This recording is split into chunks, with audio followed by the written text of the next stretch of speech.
Dame Deborah James' mum, Heather James, has spoken candidly about life after the loss of her daughter and the biggest struggle she's currently facing in her grief.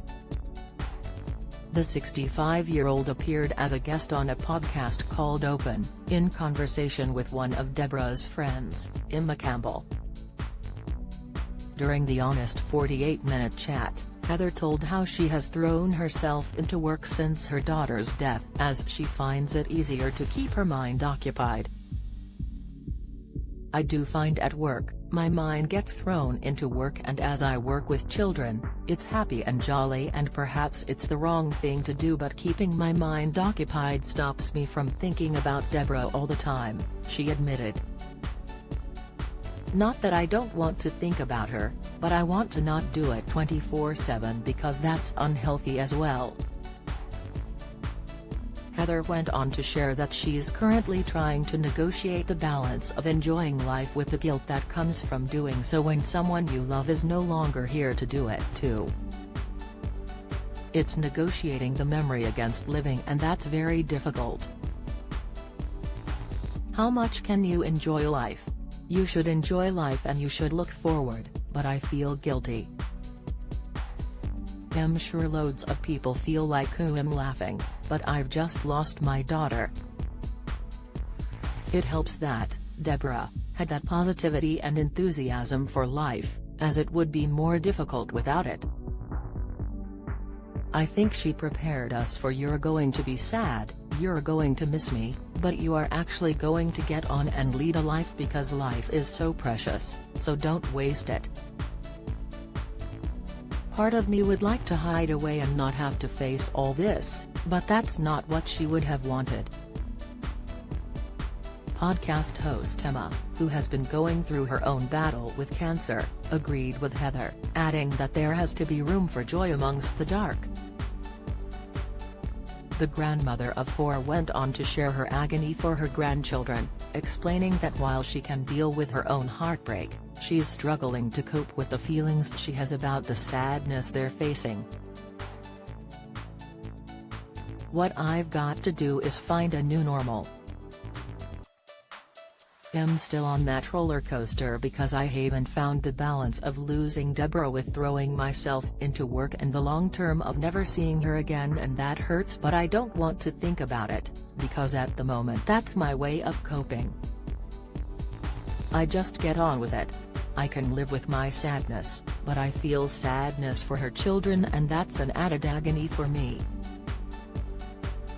I know they'll be fine, they've got a wonderful father, but as a grandmother, my agony is for my grandchildren not having their mother, and that is a painful thing for me. I can't cope with the feelings, with the sadness of how I would have felt as a 12 or 14-year-old losing my mother. They are amazing, and they say children are resilient, and they are. They've got the family around them, but it's just knowing how much Deborah will miss out on. The hurt and sadness will always be there, but what I have to keep saying to myself is the joy she gave to us when she was here was massive. She was different, she was a force of nature." The pair also had a good chuckle while discussing Prince William's visit to the James household for tea back in May 2022. Heather confessed that the visit was only confirmed at 9 or 10 p.m. the night before, and she instantly panicked that her house wasn't fit for royalty. "My initial thought was the lounge needs redecorating, but that's not going to be done. Then I looked at the holes in the sofa and threw some blankets over it," she recalls.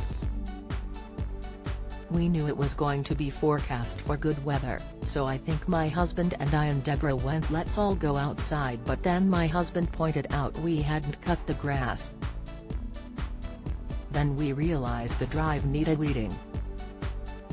At 11 p.m. at night I made my grandson come and weed the drive with me, then by midnight we realized it was ridiculous. What will be will be. Despite the worry, all went well with the visit." She added, "It was beautiful and we were very honored to have him here and he made us feel very relaxed.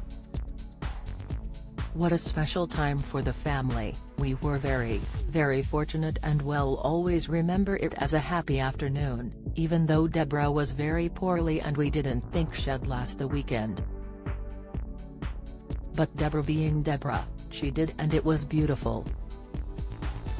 She wore what she wanted and Eloise did her hair. Everyone mucked in together and did their own thing. Do you have a story to share? We want to hear all about it."